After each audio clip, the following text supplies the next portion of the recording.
ni byiza kurya ibi iyo ari bibisi. Mu mafunguro dufata umunsi ku wundi habamo ibyo turya ari bibisi ndetse n'ibyo turya bitetse. Ku rundi ruhande ariko nyamara hari ibyo dushobora kudateka byakagombye gutekwa, kimwe nk'uko hari n'ibyo duteka byakagombye kudatekwa. Amaherezo aba ko usanga tudasobanukiwe uko ifunguro iri n'iri rigomba gutegurwa. Iyi niyo mpamvu twifuje kubagezaho ibi biribwa biba byiza kurya ari bibisi ndetse tunasobanura impamvu. Ibyo kurya tugomba kurya ari bibisi, icya mbere ni imbuto. Aha ho ubanza abantu bose babizi ko imbuto zikwiye kuribwa ari mbisi, bikaba impamvu twirengagiza ko imitobe yo kunywa ji iba yakozwe mu mbuto kandi zabanje gutekwa. Imbuto zikorwamo imitobe ntiziba zigomba gutekwa kuko nazo ziba zifite intungamubiri zingana n'imbuto zidatetse. Imbuto zikorwamo imitobe ntiziba zigomba gutekwa bitewe n'uko ziba zikungahaye kuri vitamine C. Iyi ikaba izirana n'umuriro kuko vitamine C iyo ihuye n'umuriro ihita yangirika ntibe yagira akamaro. Ibyo kurya tugomba kurya ari bibisi, icya kabiri ni poivro.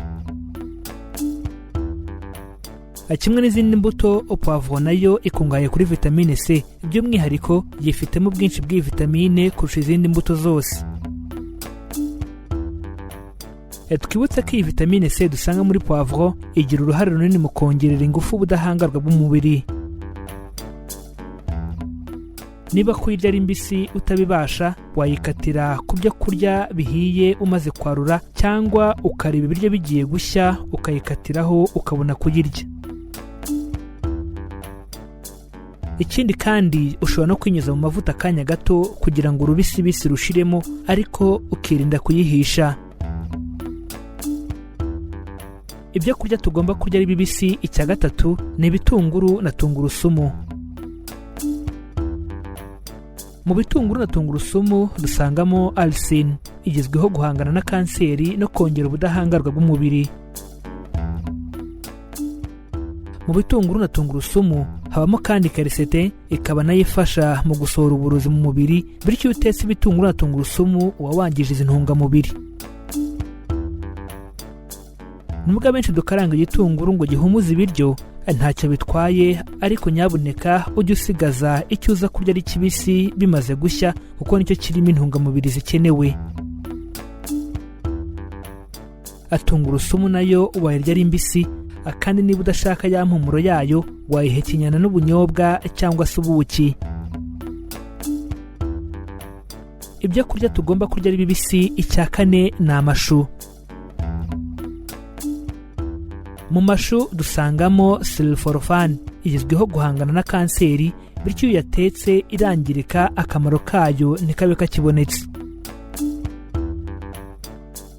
Amashu mu moko yayo yose ni byiza kuyarya ari mabisi, gusa nanone ukirinda kuyarya cyane kandi inshuro nyinshi. Impamvu ni uko amashu abamo vitamine K nyinshi, bityo iyi vitamine iyo irengeje igipimo mu mubiri byagira ingaruka ku maraso yawe mu mubiri. Ibyo kurya tugomba kurya ari bibisi, icya gatandatu ni ubunyobwa n'utubuto.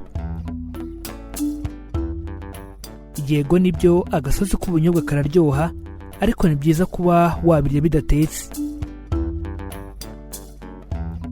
Ubunyobwa bubonekamo ibinure byiza, poroteyine, vitamine n'imyunyungugu inyuranye. Uretse ubunyobwa kandi hari n'utundi tubuto biba byiza kurya utadutetse. Urugero, imbuto za macadamia kuzirya zidatetse biguha manganese, vitamine B1, magnesium na aloic acid. Ibi ni ibinure byiza umubiri ukenera. Imbuto z'ibihaza nazo zikize kuri zinc, igezweho gufasha mu buzima bw'uturemangingo fatizo no kongerera ubudahangarwa, imikorere ya thyroid n'imyanya myibarukiro. Izindi mbuto ziba nziza kuribwa zidatetse hazamo sesame, almonds, walnuts n'utundi tubuto twose warya tudatetse ni twiza ku buzima bwawe. Si ibi gusa warya bidatetse, ariko ni bimwe mu byo wazirikana kujya urya bidatetse kuko niho usanga intungamubiri ziyongereye. Wakwibaza impamvu uru rutonde rutarimo inyanya na karoti. Impamvu tuzayibasangiza mu nkuru zacu ku mirire izakurikiraho. Ushobora kongera gukurikira iki kiganiro kugira ngo usobanukirwe neza kandi ugirirwe akamaro n'ibi tumaze kubaganirizaho. Dukora ibiganiro tugamije guhugurana no gusangizanya ubumenyi ku ndwara zibasira ubuzima, imiti ikoreshwa mu buvuzi ndetse n'ibiribwa, tukamenya intungamubiri umubiri wacu ukeneye. Abatabizi bicwa no kutabimenya, bityo abatarabimenya bicwa nuko batarakora subscribe kuri iyi channel Mizero Media ngo bamenye ko kwirinda biruta kwivuza. Niba utarabikora nyaboneka kandi subscribe kuko ni ubuntu, kandi ukande kuri iyo nzogera byegeranye bizajya bigufasha kubona ibiganiro bishya tubategurira. Dusanga no ku mbuga nkoranyambaga yaba Facebook, Instagram ndetse na Twitter, ujya ahashakirwa ugashakisha Mizero Media ubundi ukadukurikira. Ibitekerezo byanyu ni ingenzi cyane. Ubaye wifuza kugira icyo tubaza, udusobanuza cyangwa kutwunganira ku ngingo iyo yose, nyaboneka twandikire muri comments turagusubiza. Mu gihe wakunze ikiganiro twabagejejeho, kanda like ubundi ukore share, ubisangize n'abandi kugira ngo nabo basobanukirwe uburyo bwo kubungabunga amagara yabo. Iki cyari ikiganiro kwirinda biruta kwivuza.